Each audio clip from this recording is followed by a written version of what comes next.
Hey guys, welcome back to the TensorFlow tutorial for beginners. So in the previous lectures, we have got an idea of what is a TensorFlow, right? So as you know, TensorFlow is an open source software library. TensorFlow was originally developed by researchers and engineers working on the Google Brain team within Google's Machine Intelligence Research Organization for the purpose of conducting machine learning and deep neural networks research. But the system is general enough to be applicable in a wide variety of other domains as well. So let us try to understand what does the word TensorFlow actually mean. So as you already know, TensorFlow is basically a software library for numerical computation using dataflow graphs, where the nodes in the graph represent mathematical operations and edges in the graph represent the multidimensional data arrays called tensors. So these are communicated between them or connected between them. So the tensor is the central unit of data in TensorFlow. Okay, so I'll repeat. In the graphical representation, node is the nodes in the graphical representation denote the mathematical operations, and the edges represent the multidimensional data arrays. And tensor is the central unit of data in the TensorFlow. So you can see a diagram which is given in the slide. Here add is a node which represent addition between A and B. So here A and B are the input tensors and C is the output tensor. Okay, so you can obtain tensor either by input or by output. So A and B are the tensors. When added, you get the node that is add, and the result, when you apply the add node on A and B tensors, you get the result tensor that is called as C. So this flexible architecture allows us to deploy computation to one or more CPU or GPUs in a desktop, server, or mobile device within a single API. The TensorFlow provides multiple APIs. These can be classified into two major categories: the low-level API and the high-level API. So the low-level API is complete programming control, then it's recommended for machine learning researchers, and we are going to check the TensorFlow Code. This is an example of low-level API in TensorFlow, which we will see in detail. So the TensorFlow Code belongs to low-level API. And what is high-level API? It's built on TensorFlow Code. It's easier to learn and use than that of TensorFlow Code. It makes repetitive tasks easier and more consistent between multiple users. The example of high-level API is tf.contrib.learn. It's an example of high-level API.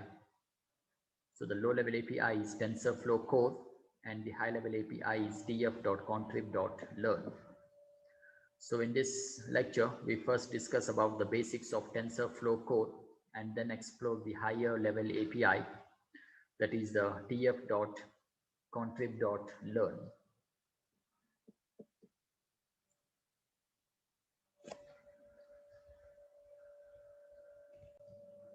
So let's continue. So the TensorFlow Code. Okay, so the TensorFlow Code, you need to first install the TensorFlow. It is easy to follow the guide for TensorFlow installation, and once installed, you can ensure a successful installation by running the command import TensorFlow as TF. Okay, so as you import NumPy or Pandas or any other library, you need to check whether the TensorFlow is successfully installed or not. So to install TensorFlow, you need to write this command in the command prompt, pip install -- and upgrade pip. Then you need to type pip install TensorFlow.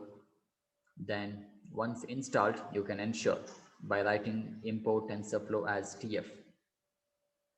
So how to proceed on? So once you have installed TensorFlow and once you have written the import TensorFlow, the next step is to create a computational graph.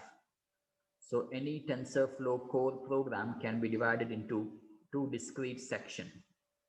Okay, there are two different sections in a program using TensorFlow Code. The first one is building the computational graph. So this is the actual code for the logic. A computational graph is nothing but a series of TensorFlow operations arranged into a graph of nodes. Okay, so computational graph is nothing but a series of operations arranged into a graph of nodes. Then the next step is to running the computational graph. To actually evaluate the nodes, we must run the computational graph within a session. So without creating a session, you will not actually get the output. You will only get the information about your program. For example, the shape, the data type, the name of the variables, all these things. But to get the result, you need to create a session. A session encapsulates the control and state of the TensorFlow runtime. So I'm showing you a small program to understand the concepts. So the first one is to import the TensorFlow. Next, we are creating the nodes for the computation graph. So the first node has the constant 3. The second node has a constant 5. So if you want to create a constant, you need to use the tf.constant function. So you can see there, node 1 equals tf.constant. The constant value is 3 and the data type is int 32. Okay, so tf.int32. Similarly, we want another value, that is another constant, which is node 2. So node 2 equals tf.constant. The value is now 5 and the data type is int32. So all these syntax I will show you later. It is just a small example. Then the node 3 is nothing but to add the node 1 and node 2.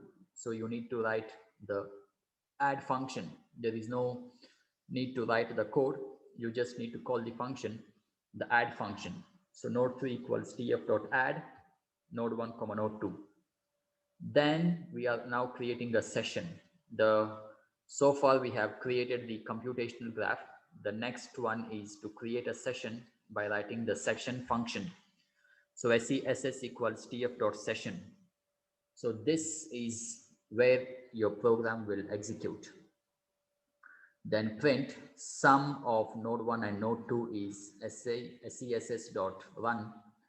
So which has to show the result? It is node 3, correct? So you need to write sess.run in the bracket node 3. Then finally, you need to close the session by writing the close function. Okay. So this was the above code. The step 1 is to create a computation graph. By creating the computation graph, we mean defining the nodes. TensorFlow provides different types of nodes for a variety of tasks. Each node takes 0 or more tensors as inputs and produces a tensor as the output. In the above diagram, in the above program, the node 1 and node 2 are of tf.constant type. A constant takes no inputs and it outputs a value it stores internally. So you can see we have directly given 3 and 5 as the value for node 1 and node 2, and those values are used for the addition function. We can also specify the data type of the output tensor using the dtype argument. Okay, so in this program the dtype is int32 and node 3 is of tf.add type. it takes two tensors as input and returns their sum as output tensor. So node 3 equals tf.add node 1 comma node 2. Now this was the step 1, that is creating the computational graph. The step 2 was to run the computational graph, right? So in order to run the computational graph, we need to create a session, without which the program will not be executed. To create a session, we simply write sess equals tf.session. So here we are creating an instance of class session. Okay. Then we can now invoke the run function of session object to perform computations on any node. So print sum of node 1 and node 2 is session.run node 3. So here node 3 gets evaluated, which further invokes node 1 and node 2. Finally, we close the session by writing sess.close. So this was the explanation for the program. So another way of running this code is by writing the with block.